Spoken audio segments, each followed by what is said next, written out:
Yo, this hot, this the spot, there it is pod.com. We're interviewing the best comedians, so tune in quick and get your ears receiving them. We talking about life and laughter stream right to you, from the microphone right to your home, dude. Side note, this might get embarrassing, but no, don't sweat, yo, cause there it is.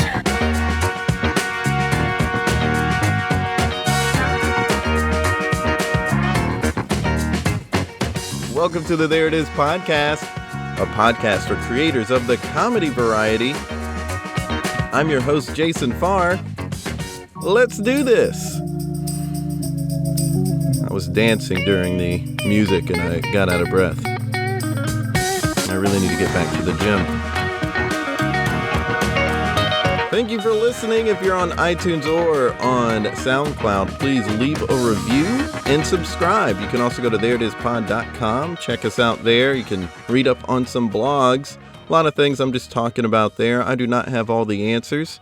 There are plenty of answers to have when it comes to comedy performance, whether it's stand-up or improv, and I can supply very few of them. And that's why I do this podcast. I talk to people who are much wiser than I am, and I get info from them about how to do this.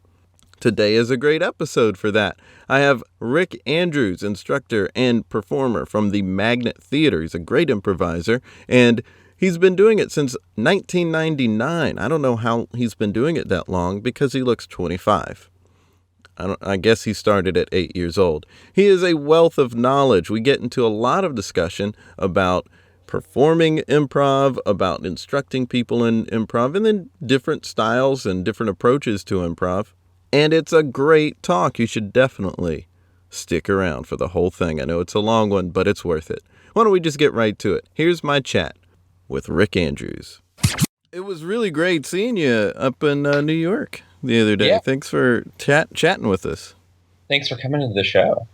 Yeah, it was a great time. We had a really fun time at everything that we saw, but we were really stoked to be able to go see Magnet at the theater because we hadn't been before.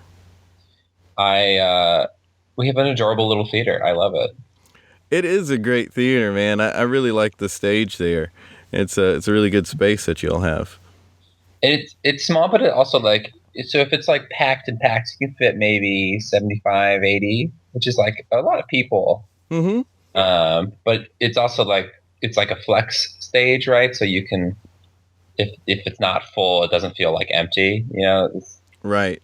Something's got those big stadium riser kind of things. If it feels oh wow, that's kind of what we have. Yeah, if we have 20 people in our theater, then it's this is gonna be a good show. Right, and that's really I think playing at different stages, something you realize that at least improvising it, that's what really matters. Is I've had really fun shows in rooms of 15 people, but the room feels packed. Do you know what I mean? But yeah, doing a show in front of 15 people in a room that should sit 200 is body isn't quite reactive. Right. That is kind of rough at times. And I remember hearing something about, I think it was Dana Carvey talking about Late Night with David Letterman, and also the same studio that Conan used in Rockefeller, that it was a small space, and that Dana Carvey called it, or he said something about it was maybe he said it was something like dynamite, it packs in really, so it just holds all the energy because it's such a small space. So it's I think a good thing to have a space like that. Yeah, that's something I remember. I saw a taping of Colbert's old Colbert Report, and compared to the other sound stages I'd been on, Daily Show and other things like that, it was much smaller. Oh, wow. Packed in, and you could kind of feel it. It was weird when I went and saw. It's changed. They changed up the layout a little bit, but with Jon Stewart, he was super far away, and it seemed like part of the challenge was because I don't know, they were moving the cameras in. They had this really wide gap for the cameras, and it was it did feel oh man, he's doing comedy 60 feet away from you. It's it's definitely hard, I think. Yeah, we got to see Colbert at Late Show, and I was expecting.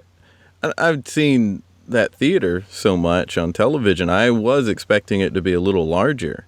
Yeah. And it's still like it seats 450 people, but it felt more intimate than I expected it to be. So that was a good thing.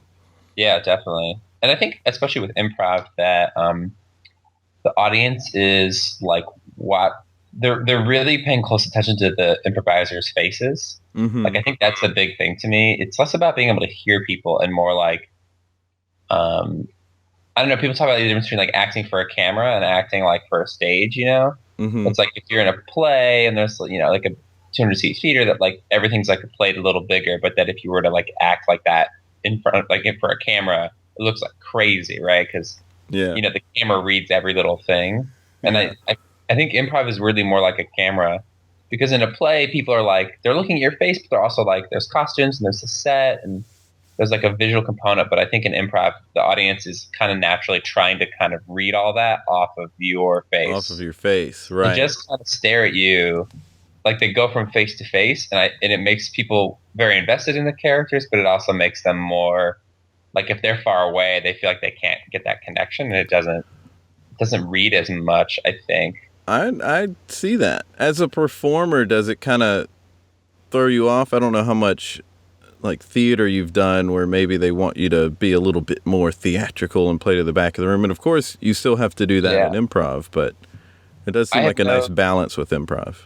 I have no theater experience at all, but I've done improv sets in like big rooms. Like Louis and I have done like on the road. Like we've done Kornfeld and Andrews in like a big space, and it depends on the layout of things. But you know, like a space where like it's like probably too big for that show, and it is. It's like you have kind of two choices. You have to like change how you're playing, which like depending on what your show is.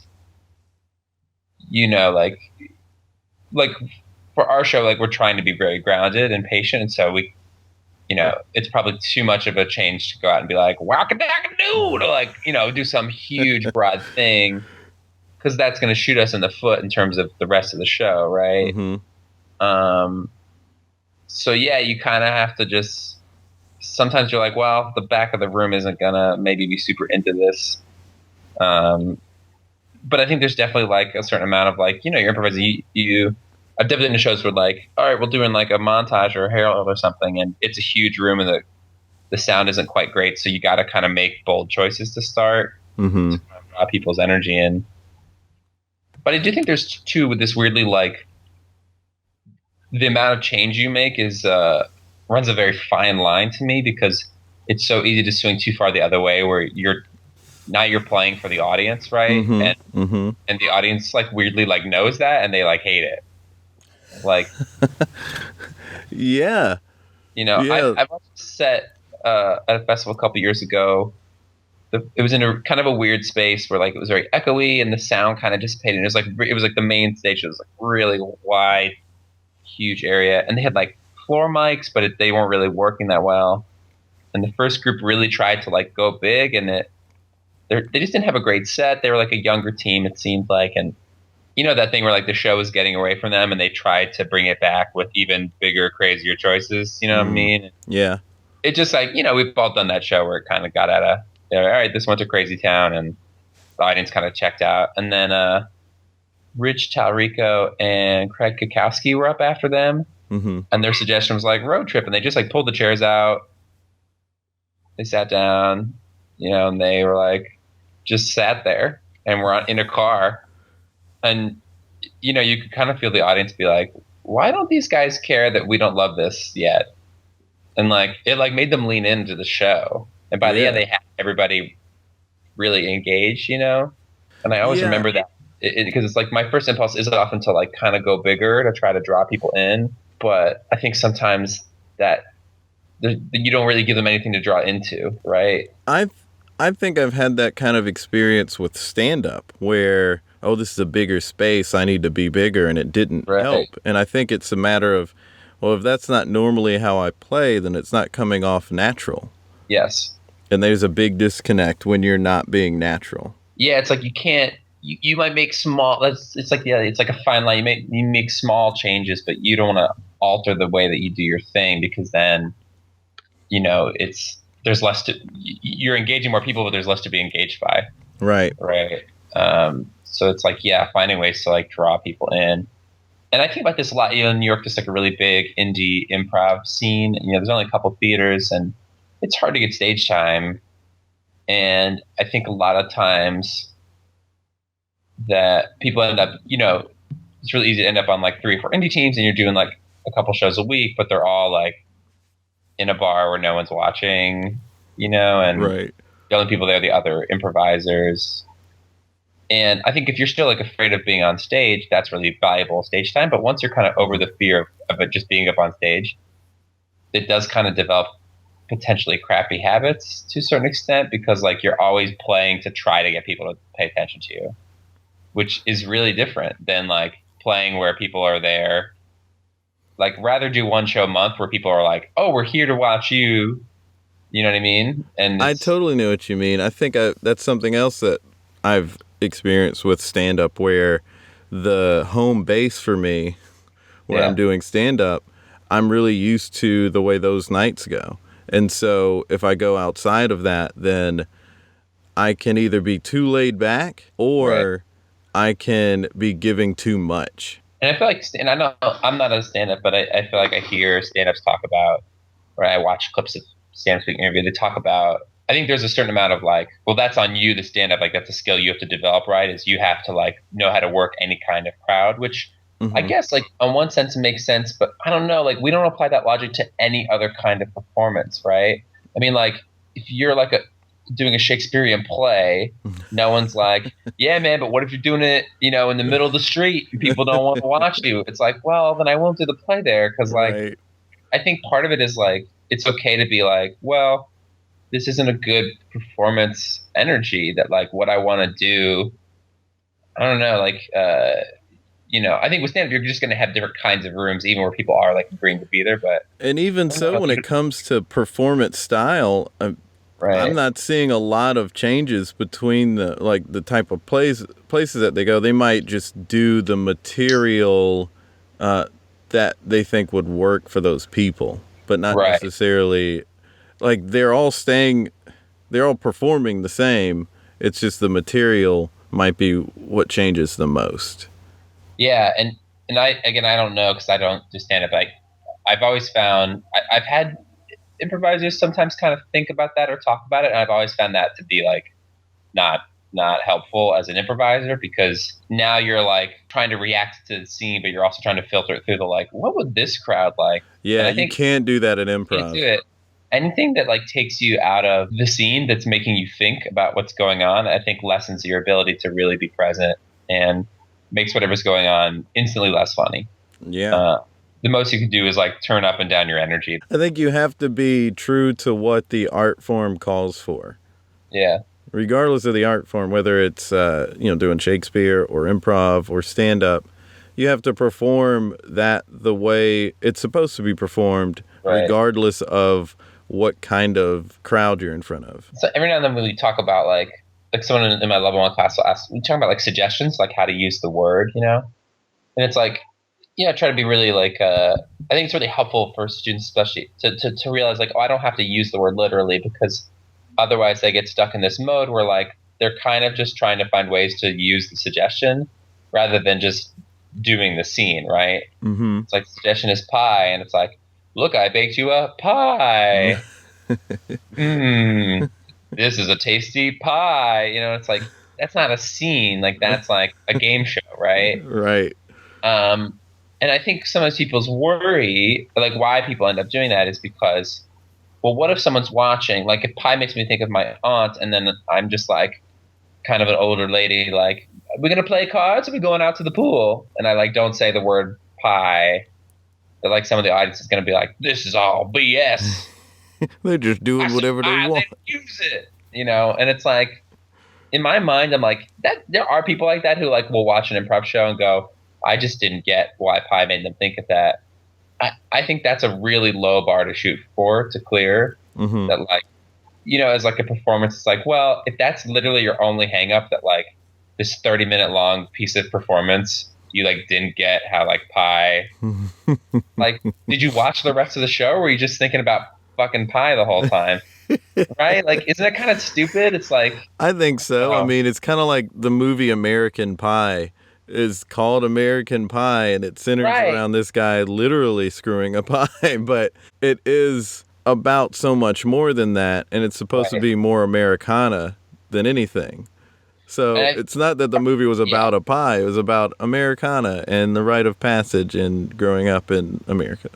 And part of it's just like viewer literacy in terms of just like, well, if you haven't seen any improv, I think it's easy to have this, because improv was kind of like that at first, right? It was like no one really improvised, and it was kind of like a pick a card, any card thing of like, to prove to you that we're doing this. And I think I at least find it nice as a performer to feel like over that to a certain extent, that I'm not trying to prove to the audience that I'm improvising, because I am improvising. So it's like, and I think to a certain extent, like if people don't believe that you're making it up, there's not really much you can do to like if they're really set on that idea for some strange reason, I always tell people just go take a class and then, you'll see. Because it's like, and also it's like, why would we why would we write I think we're going to write a new hour-long thing every week? It's a lot of work. And memorize it? Are you crazy? Sometimes it just comes from the host letting everybody know, if it's a show that has a host, letting everybody know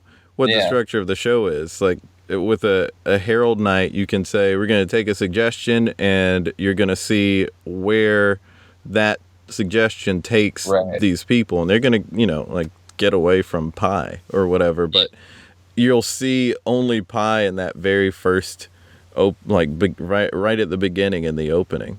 Just kind of explaining to the audience, like, that's what happens. This is what it is. I think we have to do that a lot here in South Carolina than you have to in New York. Because there hasn't been in the upstate where I'm at a lot of improv. There was another group that was here for a long time that was doing short form. And I think with short form, you can show people the suggestion a little easier than on a Herald night. Right. Like in a short form game, it's like, it's kind of this machine and then you just feed in the scene to the machine thing, right? Right. And so it's like, it's a little easier to incorporate that stuff in a way that isn't distracting. Because you already have this short form game set up. But if I'm like going out of my way to say pie 10 times, I'm like not really listening to you. Right? Exactly. Like, yeah. And it is, I guess I say like, it is like, it's not like an intelligence thing. It's just like a literacy thing of like, if you don't, I remember this like just like reading like poetry in like an English class. The first time you do, you're like, the teacher has to be like, here's how you like read a poem. You know what I mean? Like, here's like your expectations from it. Here's like how they work. I'm like doing a lot of crosswords just in the last couple of weeks with my girlfriend, and like she's been doing them for her whole life. And like there's a certain amount of like, oh well, when a crossword says this, here's what it kind of means or could mean. There's certain like kinds of ways that it like might give a clue, and I think like it just takes people watching it more to kind of get that. Exactly. And yeah, and I like it. It's like the host. I like that idea of like the host kind of sets the expectation. I think we always just try to say, okay, we're going to improvise, and like at least for us in New York, kind of the stages that we're playing, that like that's in our mind like enough. Like okay, well, we're going to make this up. If you don't believe us, sorry. I do like the TJ and Dave, like, just trust us, this is made up. This is all made up. We're just going to do this. But if they were, like, not super successful, like, if they were, like, playing in, a basement in, like, Raleigh, like, you know what I mean? Like, they might have to, like, explain more, I guess. Right. But being in Chicago and New York where they're performing. Yeah. They don't have to do that as much. Or it's like they wouldn't even need to say that anymore. Do you know what I mean? Right. I think they say it because it's like a tradition, I think. I think everyone going to see the show, for the most part, you have an understanding of like, these are two guys and they're going to improvise. They're just going to start the show. Right. It helped a lot to have that when I showed it to like my family, showed the DVD. Yeah. My family was like, yeah, this is just made up. This is right. You mentioned Radio Lab thing where they broke down like the beginning of their scene. I really liked that. You know what I'm talking about? It was like they were like on Radio Lab. I didn't see that. someone like they play the clip. It's just all audio. They play the clip at like the beginning of their show, and they like just ask the two of them to talk through like what they were thinking, and it's a really good like it's I think it's probably baffling if you're not an improviser to listen to, but it's like, oh, they just start, and anybody can do scenes like this. It's not like a thing that they've specially learned how to do. It's like they just start looking at each other. They're standing some way, and then they just like notice like how is he standing? How am I standing? What's the tension here? Oh, we seem kind of relaxed.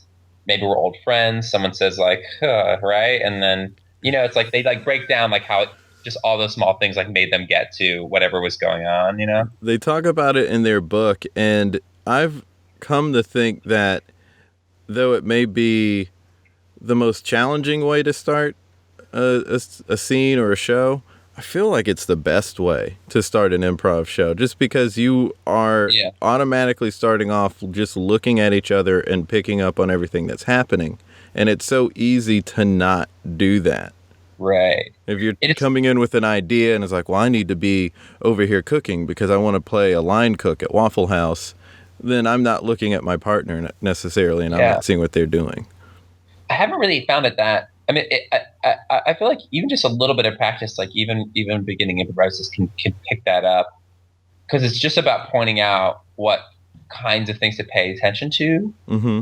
Because everybody already knows how to pay attention to those things because we do it as humans. Like, right. I'm picking up on your body language, and I'm like interpreting it. That's just the thing that we're doing as people all the time. And it's just like, oh, you can make like big assumptions based on those things. I do like find this is why like Louis and I have been getting like a location. It's because we do really try to start the show in that really present place where we're paying attention to each other. But that if we do just kind of stare at each other, I find typically we end up in similar kinds of situations. Like staring at someone, it's easy to end up with more of a tense situation than otherwise. And it's also like you're never like in a place, like you're always just kind of hanging around, like you're never like in a car, right? Or you're never fishing. So it's cool to be able. That's why I like initiating. It's like I think initiating is actually really hard to do it really, really well. Yeah. To like communicate information, but also not completely destroy our sense that this is actually really happening, right? Because like the way we normally initiate, it's and in a 2-minute Herald scene, that's totally fine. No one's like, oh, this is kind of make believe, but someone's like, well, I'm your doctor, and blah blah blah. It's like the doctor wouldn't say that, Right. The doctor would just be in the middle of talking. He'd be like, yeah, more grains, I think. That could be good. The good kind of cholesterol, proteins. Like he'd be saying some doctory thing, right? Right, exactly. But that's really challenging. I think that takes like many, many years to actually get.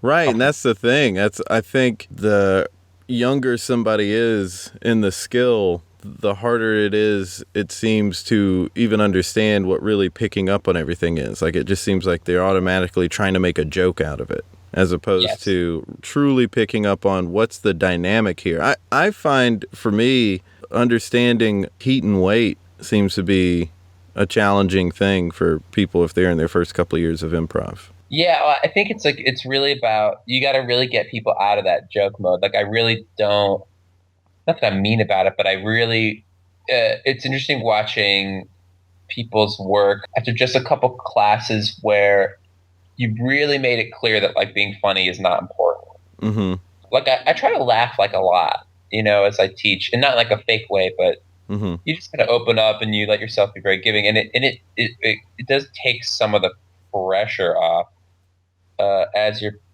learning, because you're not like you're kind of like, I think it's easy as a teacher to kind of go into this like really reserved mode. I think teachers are like performers too. It's like they're very nervous, especially when you start teaching, and in your mind you're kind of like, I've somehow scammed the world into letting me, like the first couple times, first couple of years teaching, you're kind of like, do people know that like I shouldn't be doing this? Like you feel like an imposter, right? Yeah. And so I think teachers have a similar, they're different, but it's just kind of like the same fear responses we do as we improvise. Like, this is where like when a teacher is mean to students, there's like literally no excuse for that. The only excuse for that is you're a bad teacher. And I think sometimes people like to take that on as this like guru kind of thing, where they withhold support and they withhold their laughter and their kind of, because then they feel like, well, then it's just a way to exert immediate status over the room. Mm-hmm. And I think the ultimate reason people do that is they're afraid that if they don't do that, they won't have any status over people. They don't trust their actual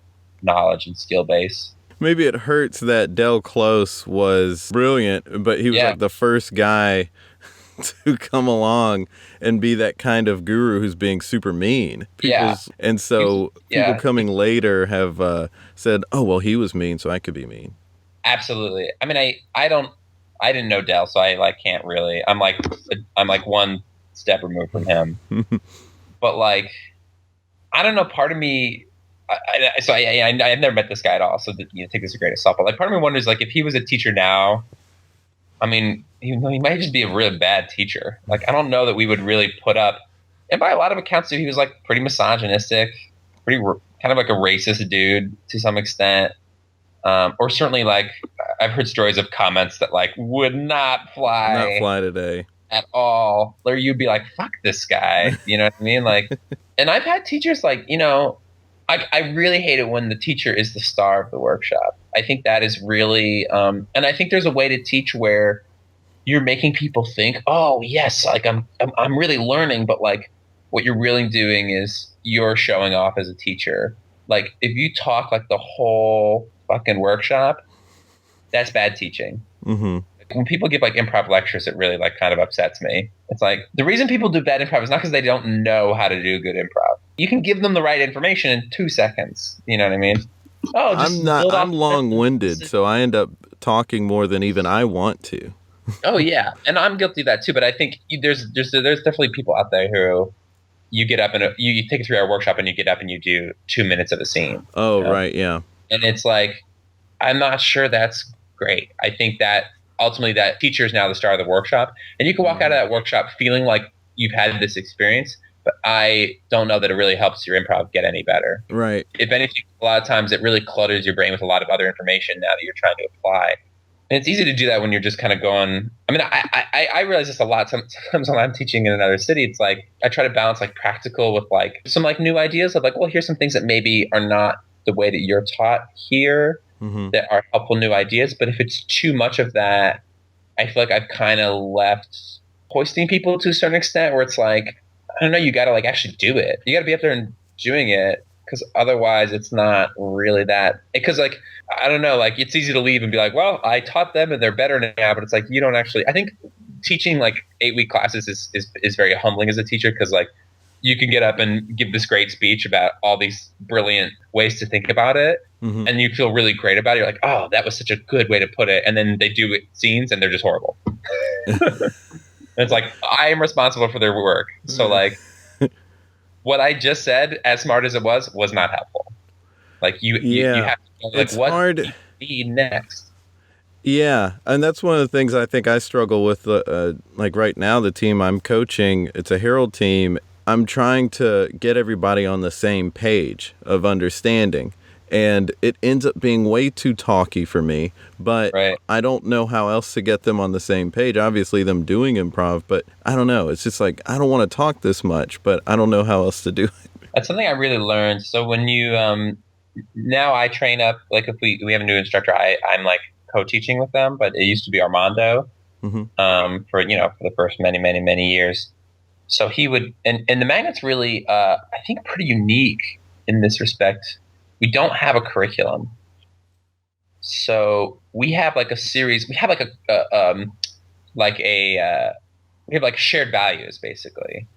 And each level has like goals as part of those shared values of like what that level is there to accomplish. So like in level 1, my goals are I'm going to do the Armando form. That's like the structure for the show.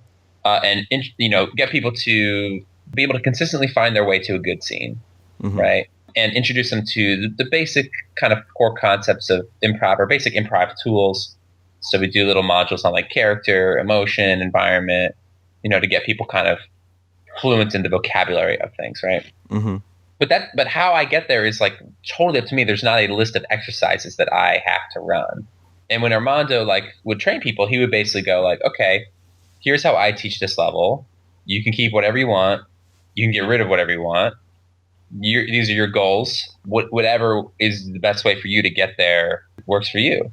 And at first I was kind of like, oh, that's really cool. And that makes like a ton of sense. And I'm learning more and more that like that's very rare, that a lot of places, it's like someone sits down and they design a curriculum as if the exercises are like what is helping people.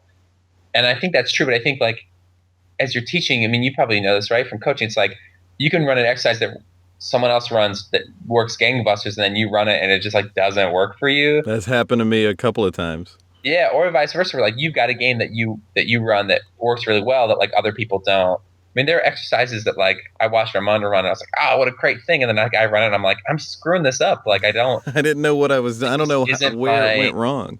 Yeah, and there's tons of games that I run that I'm sure like are wouldn't be Armando's style, but they work really well for me. It was crazy watching Armando teach because I think he has like this kind of guru name a little bit. Like people have heard of his, partially just because the form ended up getting named after him. And you know what I mean? It's right. like a funny coincidence. Of all the things that he's done, that's like not, like he didn't like create that whole thing, like he was on the show that they worked on it all together. He just was telling the monologues originally, right? So the show kind of got joke named after him, because he's like a pretty down-to-earth dude. And so they like the Armando Diaz theatrical experience, and they kind of really, But he's developed like a ton of forms. I think a lot of the teams he put together at UCB, I think that's where like his real reputation comes from. It's like forming a lot of those early teams, basically running the curriculum over there. I mean, he's just a master teacher, but I think people sometimes expect the guru thing, right? Mm-hmm. But what he does is like he says as little as he needs to get you to do that next thing. And that's where he's kind of a genius, is like he knows what that next thing is. He doesn't have to dance around it. It's just like, oh, do this. And then like it unlocks it for you. And I think that's the challenge as a teacher and a coach, is like, how can I'm less trying to like give you the information. I mean, there's a certain amount of that, especially as like a level 1 teacher. I'm like, I have to give you some information, but a lot of it is like, what things can I do to help unlock this for you? The thing as a coach, it's like, yeah, sometimes it's like letting people kind of play a little bit. Like weirdly, if the coach, this is going to be a really weird metaphor, but when you're like on a team and like it's like we're mostly talking about how things aren't going well or what we're supposed to be doing, it's like kind of like being in like a long distance relationship, where it's like we're like talking, but all we talk about is like how much we like miss each other, and you never actually like doing anything together, right? And that's the thing that's like really hard about those relationships, is like you're not actually building any like memories, right? You're not like doing any experiences. It's like you're like kind of living in a moment of a feeling, right? So sometimes I feel like if I'm coaching a team that's having that problem, my impulse is to talk about it, and especially like the more you coach and teach, the more your ability to understand what's happening grows. Mm-hmm. And so the temptation is there to be like, oh, let me just explain all the things that are going on. But that what ends up being more helpful is like, all right, let's do something that's going to be fun, and that like creates fun together. Because I think on a team, especially, people have to learn each other's language of fun. They got to kind of learn how to have fun with each other. Exactly. Yeah. We're doing something together, because that is what it is. It's totally. You're having fun together. You're doing something that is fun together, and you're figuring out how you all work together and creating that fun thing. And I think the fun is the big part of it to me. Improv, this is where like I differ like in a big way from like UCB's like main thing. It's just like, if you read their book, the book has this kind of like, you already fucked up tone to it. Do you know what I'm talking about? Where it's like, well, you didn't write a sketch. You should have written a sketch. But luckily, we have all these rules to make sure that the scene is still funny. Do you know what I mean? It like almost looks at like the fact that we're improvising as like a handicap on what we're doing. It's just like, to make up for that handicap, here's all the ways that we can be certain that the scene's going to be funny, right? Mm-hmm. And to me, the fact that we're improvising is the best thing about improv. I mean, that's why you watch improv. Watch people when they're watching improv shows. Like, you laugh way harder than you do watching a movie, or you know what I mean? Like, you lose your mind. I think you watch a really good improv show, and it's because it's improvised. You are discovering it with the performers. There is like a magic to that thing. Yeah, that is the funnest thing about creativity in general, is the discovery when it's new and it's fresh and you figured something out. I have an analogy with that. When you're thinking of any band, any musical band, their early stuff, when they were still trying to figure stuff out, that for a lot of people is their best time period. And once they figured out their thing and then they get into the groove of like, oh, here's what I do, and then they just start doing that, then it can still be good and you can still like it. But that early stuff, when they were just figuring stuff out, that was the most exciting. Well, it's because also the band stopped surprising themselves, right? That's what you're saying, right? It's like they start, and I think it's possible, but it's rare. Like the groups that really, like I'm thinking of groups that I like that have released like better and better albums.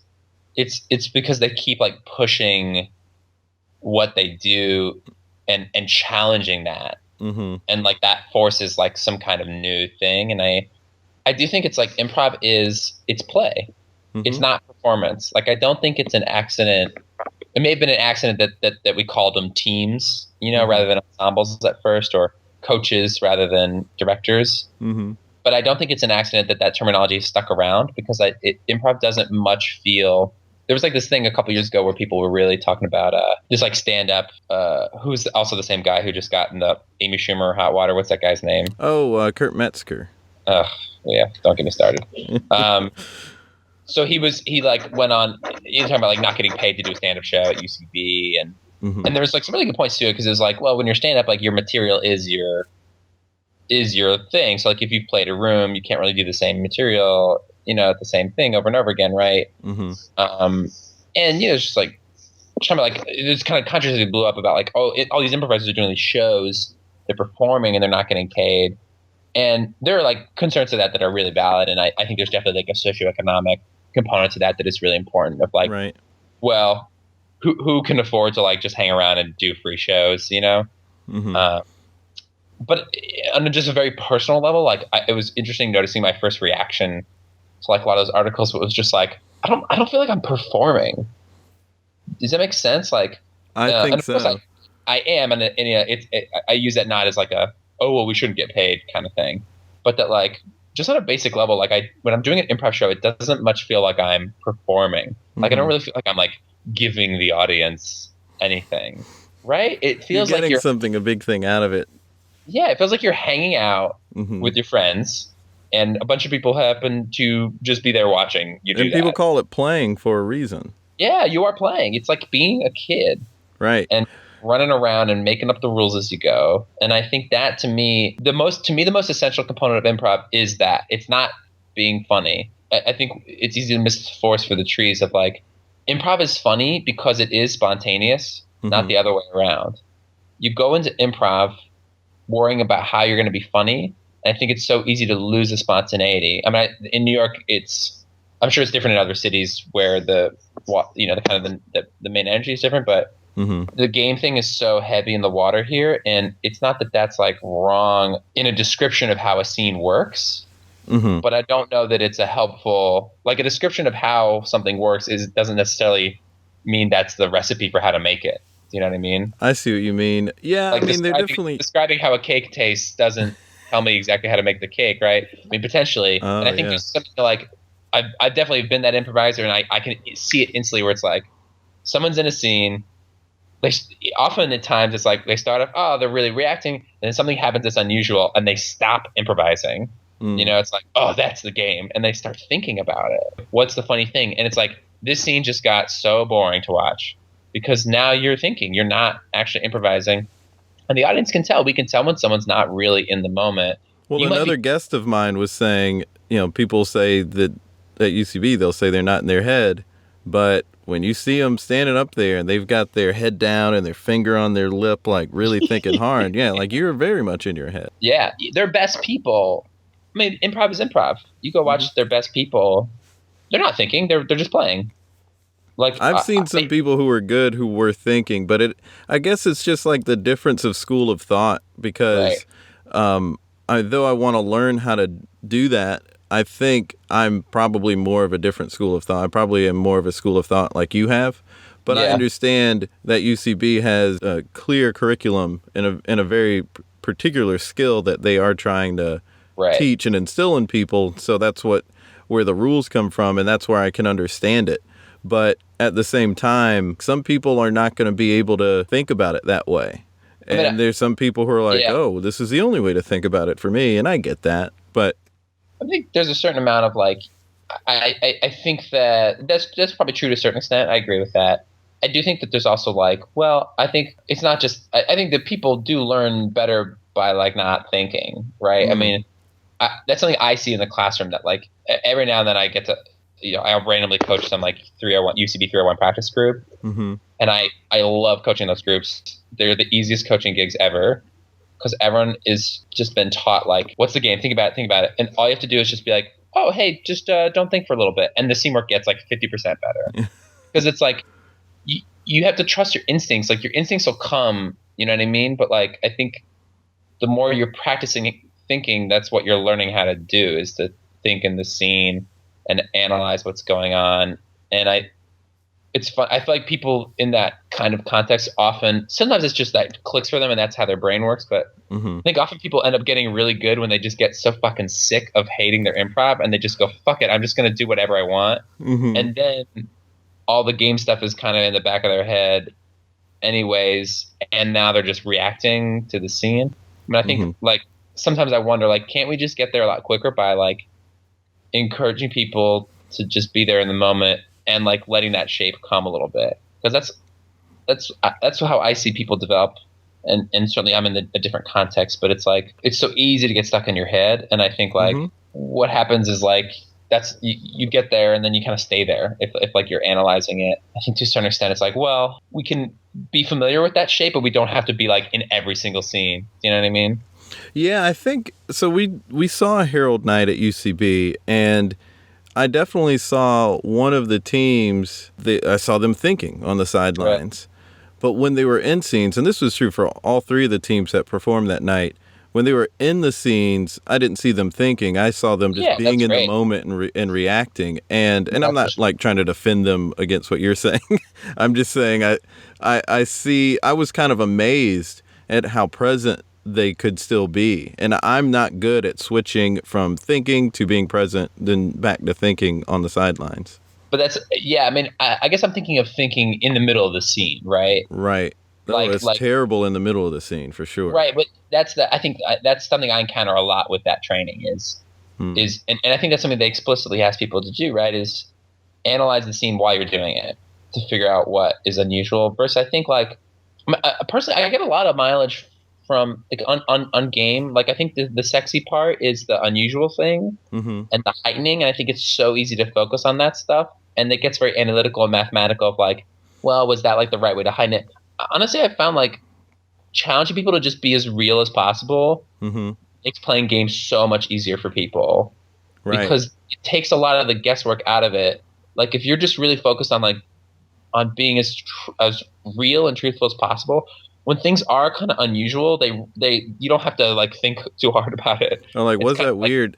That's the thing when yeah, somebody misses a really weird thing, because there was something that happened in a scene last night, and I'm not trying to crap on anybody, but I just yeah, saw a scene, and somebody said something real peculiar, and it right, ended up kind of getting swept under the rug, and I thought, oh, no, that's the thing, guys. Like, I right, wasn't trying to. I definitely don't want to encourage being over analytical in the scene, because I think that does get you too much in your head to be able to be yeah, present. But whenever I've seen good comedy, regardless of where they trained or if they trained at any improv theater, right, everybody is trying to do the same thing. They are making a scene, they're creating something that ends up being funny, and they're honing in on the clear thing to hone in on. Regardless, like I could watch an old episode of Andy Griffith's show, and Barney Fife. I mean, that's the weird of the scene, you know. Like right. they are playing the game of the scene, but they're not being so analytical about it. It's just what's Yeah, obvious. I guess in my mind, like you have like there's this kind of aesthetic to that like there's a difference between scenes. There's always things that are particular, but I find like TJ and Jabe are a great example where they don't really play a game. I mean, they'll have games in the show. There might be things that are unusual that kind of come back, but they're Hmm. not the main driver of all the comedy. It's not like everything centers around focusing on that one thing. It's kind of like, oh, the main driver of the comedy is like the way they're relating to each other. Often Exactly. often what's making you laugh is how real it is. Hmm. Versus I think like in a Herald, we've got 2 minutes to develop the scene, and we are kind of focusing on like, well, what is the thing that's really driving it? Mm-hmm.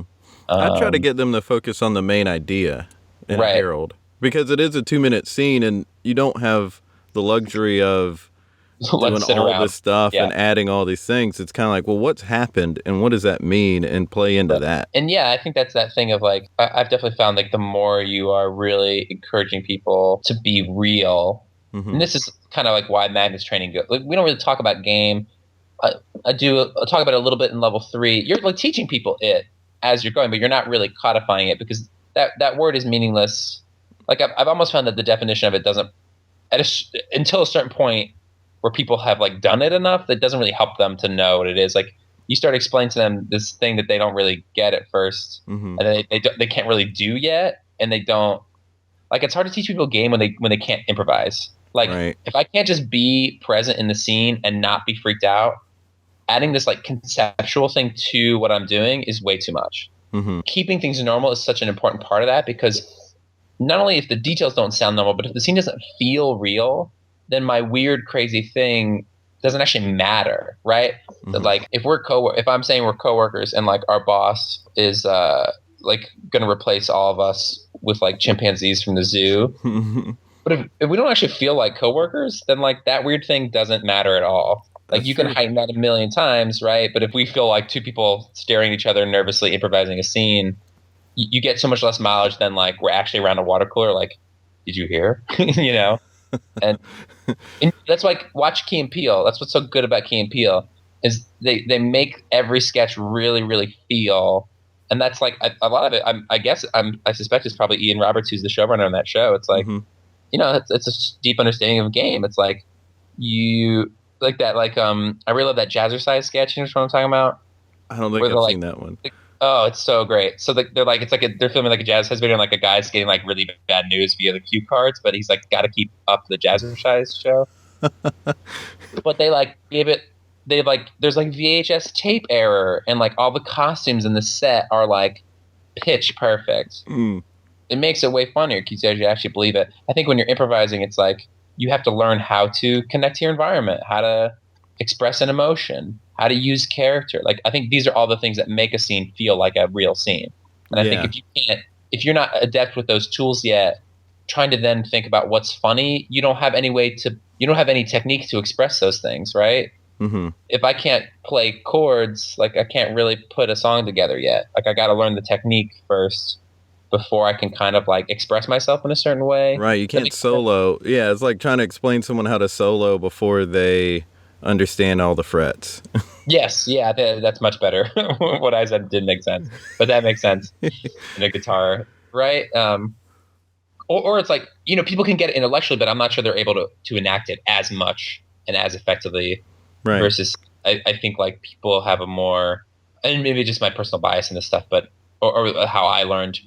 Well, you need glue. You need You need glue to make the scenes work, and that glue is going to come in the relationship dynamic and the type of characters and how they are as people, and seeing their point of view and seeing how it relates to the world around them and the world they've created. Right.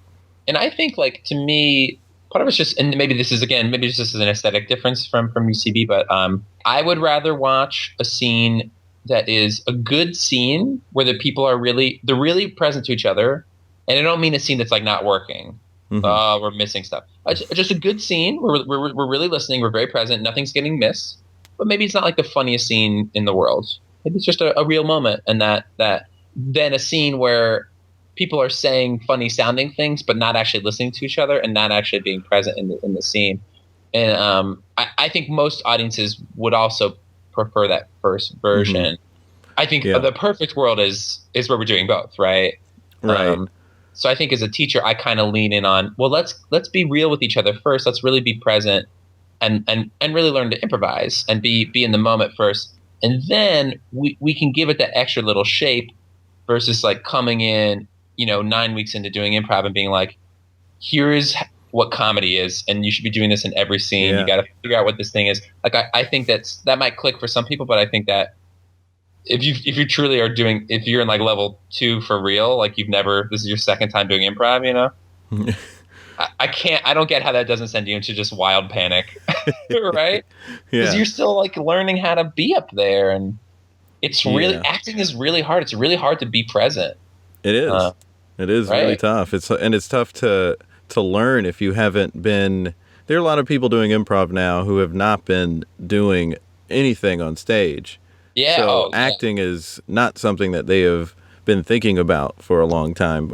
It's something that is completely brand new to them, and it is hard to act out a scene. I love seeing it when people start figuring out, like, oh, having a clear emotion as I go into a scene, like that works really well. That helps me. It's like, yes, I'm glad you're realizing this. I've been so into lately, like the environment, because it's like, and it's something that like I overlooked for a long time because it doesn't directly produce comedy, right? Mm-hmm. Like if someone like creates a slot machine, we're not like, oh man, slot machines are hilarious, right?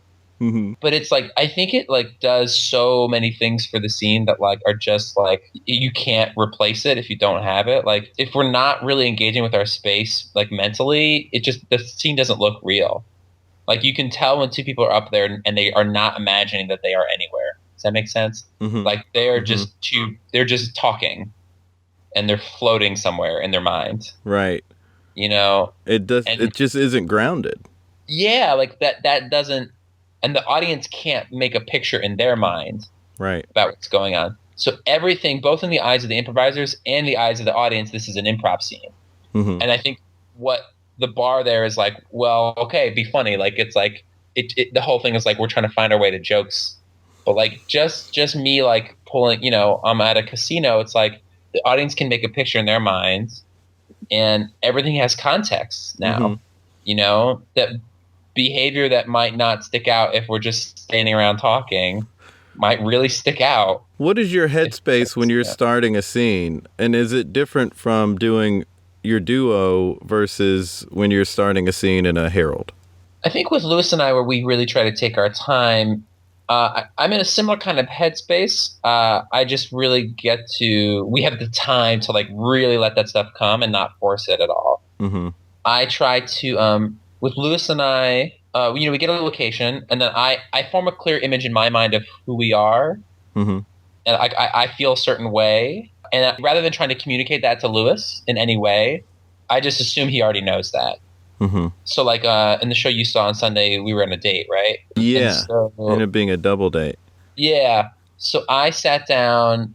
I felt like I was on a date. I felt nervous. Now, it might not have ended up being a date, right? Like if some detail came up that made it like a work thing, Mm-hmm. then my nervousness just gets reframed. But Right, you're still nervous though. I assume Louis knows all that, and then half the time he does. Do you know what I mean? Because he's fucking genius. He is so. I was amazed at how present he was from the first words out of his mouth. Yeah, and so I think he's doing the same thing. So he's forming a clear picture of how he's feeling, and that makes him feel something about what's going on, but then he also makes those assumptions. So then as little details start to come out, we get to really we try to maintain as much of the reality as possible. So if we give a lot of exposition, it feels a little bullshitty and we kind of disbelieve it a little more. So it might take a while to figure out what's going on, Mm-hmm. but eventually we center in on, okay, this is a really clear picture of what's happening. And sometimes it happens really fast where we both are on the exact same page. Sometimes it takes a little bit. In a Herald, you don't have time for any of that. Right. It's not about like, oh, you got to let the improv come to you. I form a really clear picture of what's going on, and then I try to communicate that to my scene partner if I'm the one initiating. Mm-hmm. Like if I'm at a casino, I'm not going to be coy about that. I'm going to try to find a way to, in a way that is subtle, get that my scene partner on the same page with me, Mm-hmm. just so that we can be in the same space together. I often think about starting a scene, even with a premise, that like if I have a game premise, I'm setting up a picture, but I don't really know what the scene's going to be about. A premise is different than a game to me. Mm-hmm. Like a premise is what's going on, but the game is like more like about how we're behaving with each other, right? Right. It's like a person's particular pattern of behavior. Yeah. So like, let's take the like dumb example I gave earlier, like the boss who's going to replace everybody with monkeys from the zoo. Yeah. Yeah. That's a premise, but we don't know how those employees are reacting to it, and so we don't really know what the scene is until we see them. Hey, did you hear it? The boss, he's going to replace us with chimps from the zoo. The other person might be like, ooh, fun. Is everybody getting replaced, or like will some people stay on to play with the monkeys? Like, and that's now the scene. It's like it's our relationship of like, I can't believe you're not upset by this. That's a very different scene than like, that's outrageous. So in my mind, I try to think about what's the picture of this one moment, and I communicate that. But then what's going to happen, I try to not think about at all, because anything I anchor myself to is unhelpful. But I really try to form a picture in my mind. I always try to think about am I and who is this person to me, because then I can, like, even if different things happen, I have a way to interpret my behavior. Like if I felt like we were on a date, but then we were actually at a work presentation, I know that my character is kind of treating this work presentation like a date in a certain extent. Right. Like I'm nervous about what you're going to think of me, You got to hold on to that stuff. Yeah. I think some people will have a tendency to either drop all of that stuff or not come in with anything, or maybe even just not notice that that stuff is going on. And so they don't have anything to use or to utilize. I think eventually, like, I mean, you can never be doing nothing, quote unquote, right? True. Because, like, even just me standing there, quote unquote, neutrally is some kind of energy. So, yeah, coming in with something is helpful. Oftentimes, especially if I'm joining a scene, I'm just paying really close attention to that person so that I can get a sense of what they think is going on. But then I also try to just notice, like, how am I standing and moving and how do I feel? And I try to just, whatever I walk to the stage with, I try to just lock into that. That's what I try to do. I happen to be neutral at the beginning of a scene once where someone else was like really, really doing a ton of stuff. And I was like, well, I'm neutral, so I must not have the same opinion that this person has. Like, I may not care as much. If I'm just standing here while they're frantically moving around, I don't want to do the thing they're doing. And I didn't get yelled at, but I was told that was wrong. It's like, well, I don't know how, if I come in with certain things and I'm just trying to use what I have here, what I've done, I didn't know how else to switch it. I think, to me, it depends on how much time you spent being neutral while it was like, if someone steps out and no one's joined them yet and they establish that energy, then like purposely joining detached from it can be not a good choice. But if you step out at the same time and you've already established to the audience, you're kind of standing there kind of boredly, and the other person's like, oh my God, it's like, you don't want to be like, oops, sorry audience, me standing like this was a big mistake, I got to change it up, That's exactly how I feel. Yeah. And that's what happened, is we came out at the same time and they started doing something, and it got to be too late for me to start doing it too. Yeah. Because I'd been standing there for just so long. Right. So it was kind of like, okay, well, I'm going to be this guy who's just standing there watching this other person do all the work. Yeah, being detached is always hard. It is. It's hard to, like, I often am just telling people, like, just, like, choose to like the other person. Yeah. Because, like, the way we have, like, fights in improv scenes, like, that's a kind of thing that, like, I think people don't realize how, and this is what I mean, it's like, what's unusual is totally dependent on how real we're playing things. Like, when people have conflicts in improv scenes, it is really unusual. Like, if you really think about it. Like, if I'm like, man, you always leave the dishes out, that's weird. Like, people don't talk to other people like that. No, they don't. People go so far out of their way to avoid overt conflict with other people. Do you know what I mean? Like, yeah. But every improviser is walking around like, I hate the way you drive. And it's like, you would never you would be mortified, right? Right.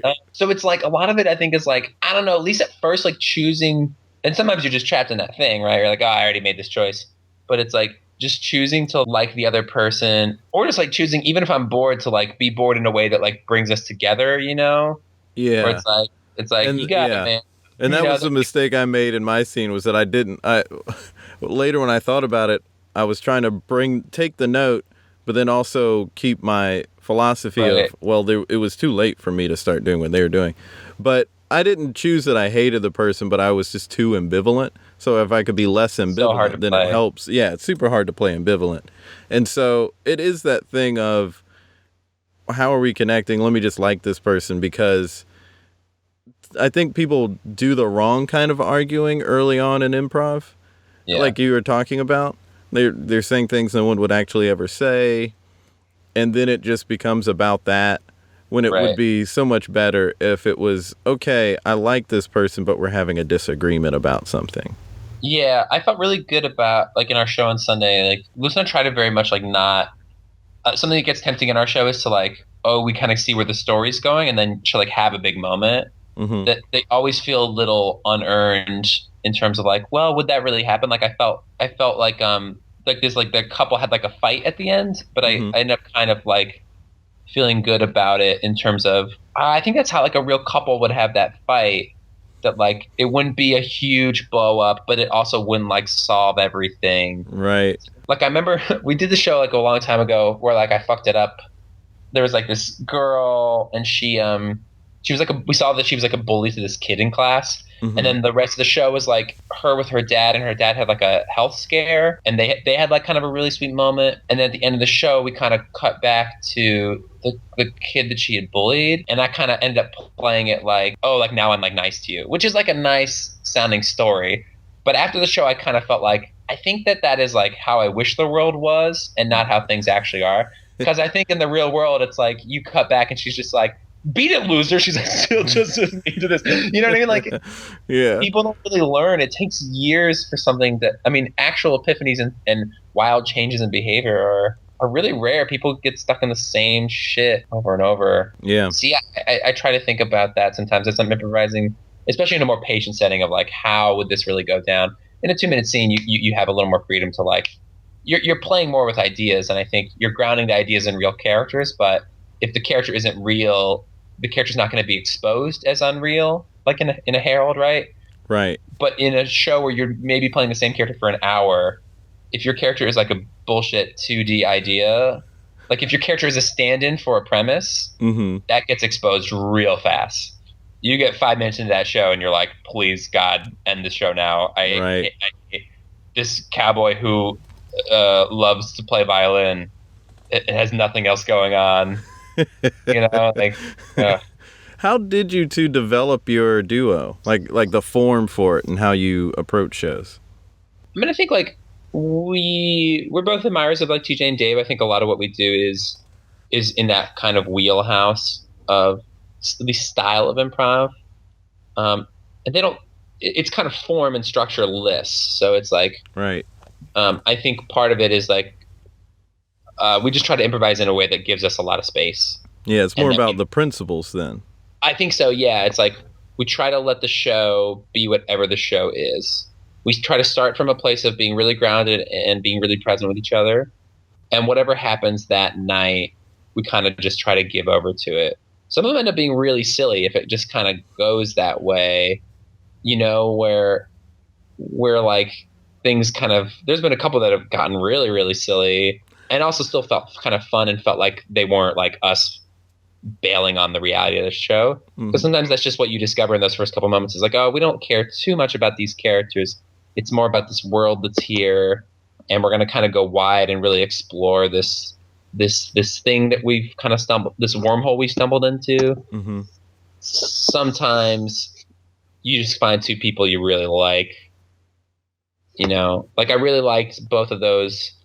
When I say liked, I don't mean like, oh, we did a good job. Like, I mean, like as a performer, I like liked the people, which I think is important for us. Like in the show you saw on Sunday, like, yeah, I kind of liked all the characters. Like I saw their humanity. Yeah.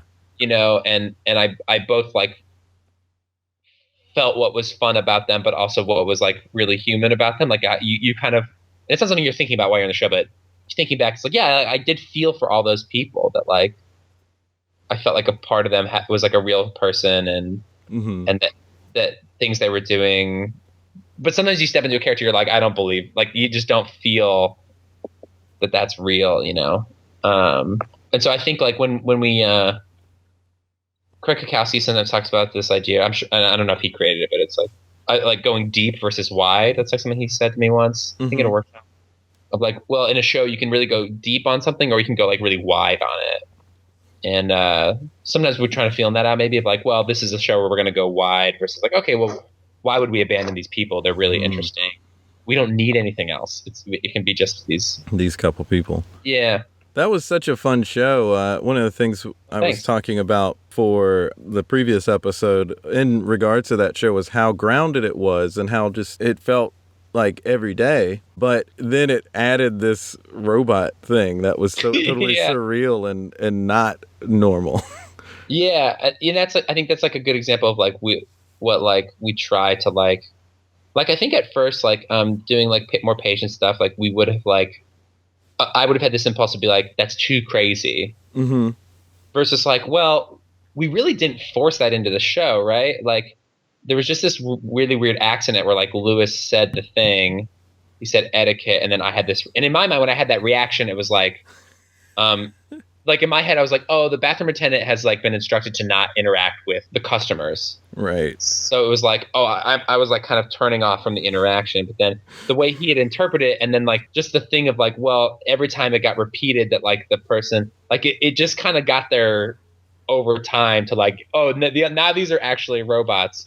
I think, a year ago when maybe we were still feeling out what the show was for us, we probably would have, or at least I would have felt, part of me would have felt like, no, these are real, versus like, well, or like the stuff with like Louis, like the waiter thing that got so crazy and funny and silly of like Louis. I could have listened to Louis describe like meals at that restaurant for so long. But that's the thing of like, it's like, I think being grounded is not about forcing, like if you're forcing things to be kind of serious, quote unquote, you make the same mistake of forcing them to be funny. I agree. I totally agree. Because I've seen people think that when someone will give the note of, hey, let's do some grounded scene work. And they're just saying like, you guys were going to Crazy Town for the sake of going to Crazy Town. And it didn't feel like you were present in any environment or any world. So just be grounded, which is what that means. But what people will instead do is just get real sad. Like, well, that's not grounded. Not fun either. It's also not believable. I often when I run scenes in class, I try to get people to do that. I found this like I'll just give them the context because I think initiating is really challenging. So I'll say, you guys are on a road trip. You're in a car. And then I say, it's not about making the scene serious, or I just say like, try to let the scene feel realistic. Right. So like, if something happens, that's fine. If nothing happens, that's totally great. It doesn't have to be funny. If it is funny, that's totally fine also. Like I think sometimes when people go like, oh, we're going to do like real scenes, it does flip the switch where people, they then try to be melodramatic. Yeah, and that's so terrible. Also not real. But I think it's like when someone's being grounded, you can really see the scene really comes alive, and it might still be very silly, but it's like a sense of it's how you're treating each thing that comes up. Right. That's where grounded, and also it's the same when somebody says, let's be organic, and they just act really weird and abstract. Right. It's like, that's not organic. That's not what organic means. Organic. They're thinking about the aesthetic rather than the process to get them there. Right. Right. It's like, oh, I'm going to like behave like this. It's like, no, being grounded is about how you're listening to the other person. Mm-hmm. And same thing being organic. It's about us building this together rather than forcing it. Exactly. It's about organic. You just think about it in food. Organic means it's natural. And if it's not organic, it just means it's unnatural. And it's like a processed sort of thing. And you're avoiding the process. You're avoiding putting all these sort of artificial things in there or finding it in an artificial way. I wish more people understood that distinction. Yeah. Because, it's kind of like I feel like it's like in New York, like there's so much UCB influence that like the scenes you see that are like people kind of forcing it or like gamey scenes. But it's funny, like traveling to Chicago sometimes and you watch like younger improvisers, like with like TJ and Dave and models like that in the city, they're have a little more influence. Like, someone's like making a sandwich and they're just like, I made you a sandwich. The other person's like, well, thank you. And it's like, what is this? Like, this is what, there's like this unexplained tension that like, that no one is dealing with at all. That's not how people behave either. That's like a play, So yeah, I think it's about like what would really starting from like what would like not what would really happen, but like given what has already happened, how would a person really respond? Right. So you always probably start in a much more realistic place than you end up in, and so that's what we try to do in the show.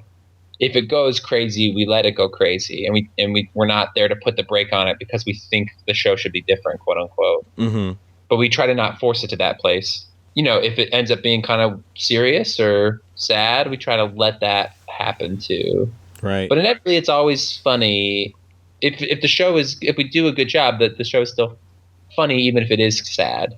Right. There might be a sad moment, but that the show having heart doesn't take away from its comedy. Most of the time, if we're doing a decent job improvising, that it probably helps the comedy. I think that you like care about the characters. The toughest shows for us are when we find we're after the show, you're kind of like, yeah, I didn't really care about those people. Yeah. That's usually means the show wasn't fun. Okay, that's very interesting. And care doesn't mean like, like, oh, I really run him to get over this divorce. Like, it's not like something big is happening. You know? It's just that there's enough heart to it for you to connect to. Like, if in the show that you saw, the waiter was like the main character of that show, and we learned nothing else about that person. Right. Okay. Like, we don't care about the waiter, but we care about the 4 people at the table. Eventually, hopefully, I care about them improvising them. You know. That's cool. I like that. Yeah. Well, I say we've reached the end here. Cool. We need to figure out something that we can create together. What would we create if we were going to create something? What would you like to create? Do you want to do a scene? Sure. We've been talking about scenes the whole time. We have been, yeah. Let's see. Yeah, let's do a scene. Cool. And we can get a suggestion, and then we can use the suggestion in a very non-literal way. Be really open to. Yeah, I'll just explain. Let's see if I have the chops to play with you, but just for people listening, that we're going to improvise, and what that means is we're going to just take the word, and we might not say the word. It's just whatever it makes us think of. What kind of suggestion should we get? Anything. A word? Okay. Haunted. Yeah, how about we can haunted? Let the scene feel real. We can do what we were just talking about, ideally. Okay. And the word is...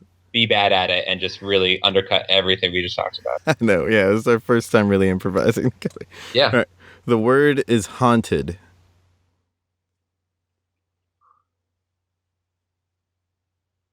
It's pretty creepy. This is a real weird house. Yeah.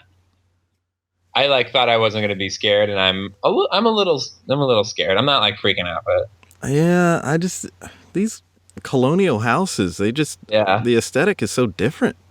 It's just the creaking, you know. And the doors are so small. The doorways are so like, why is everything so small and tiny? People were just really tiny. I think that's it, right? People were just really tiny. We were just much better nutritionalized. Really? Is that? I heard George Washington was 6 feet tall, though. Was he just a giant? Maybe he was just really tall because he could not fit through this doorway. No. What was that? Hear that? What was that? Oh, I didn't hear that. Did you hear that? Yeah. That's what I'm talking about. That was the thing you heard? Yeah.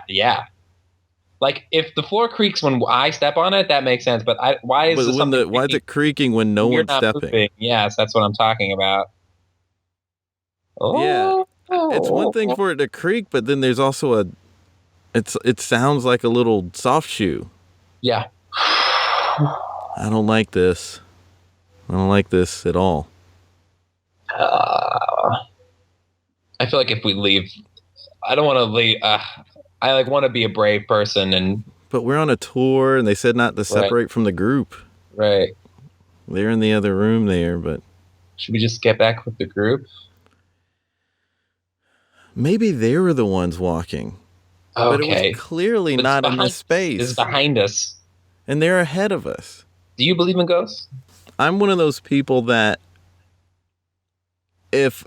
I'm willing to believe in ghosts. I just need a ghost occurrence. Yeah. See, I'm not willing to believe in ghosts, and that's part of what's really upsetting right now is like I'd still be afraid. Yeah, I'd still be afraid if I saw a ghost. I have to. I'm just willing to accept that there are ghosts and they're aliens.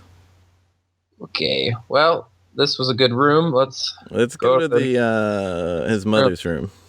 The mother's room. Oh yeah. That's where the murder was, right? Yeah. Oh god. Williamsburg. Kids come here? Kids like this? I don't think so. Why do they make people go to Williamsburg in these this is always what's in the travel guide. Yeah. Why can't they just have good restaurants? That would be more fun than ghosts. Yeah. I gotta have a theme restaurant. Did it just get really cold? It did just get really cold. It did. And there's no way there's a draft in here. They did not have heating and air. Yeah. There's no AC. It's an old house. Will you not tell people how freaked out I am by this? Can we make a pact? Sure. Okay. This is, to me, like being in the trenches, and we don't talk about what happens in the trenches. Good. Wow. What was that noise? That's me hating this. Oh God! I thought that was a ghost. I thought that was a ghost. See, great. There it is. That was fun. That was fun. Thanks for doing that. Yeah, thanks, man. I'll see you when you're in New York. Rick Andrews is a good man. I really enjoyed that chat and had a fun scene at the end. I don't think I've performed with him before. Maybe we were in a jam together once. But I really enjoyed that chat. I learned a lot as a performer and as an instructor. I hope you did too. One of the things that I really like is that there are so many different schools of thought. I've had people from UCB in this podcast, and I've had people from Magnet now and other theaters, and they're all these different schools of thought, and they're all legitimate, and it's great, and it's neat, and you can always learn something new, and that's what's so cool about it to me. I was reading up on the game of the scene this week, just going to different blogs, and there was one that I went to on Will Hines' website or his Tumblr, and he said this really great thing about the idea of game turns improv from jazz explorations into tight pop songs, which is great, and I think a perfect analogy. You can be Dave Brubeck or you can be the Beatles, and they're both good. So I like that. I like that a lot, and I want to learn how to do both. I think that's neat. I'm a nerd. To find out more about Rick and the Magnet Theater, you can go to magnettheater.com. They are in New York City, so if you're ever up there, go check them out. It is worth it.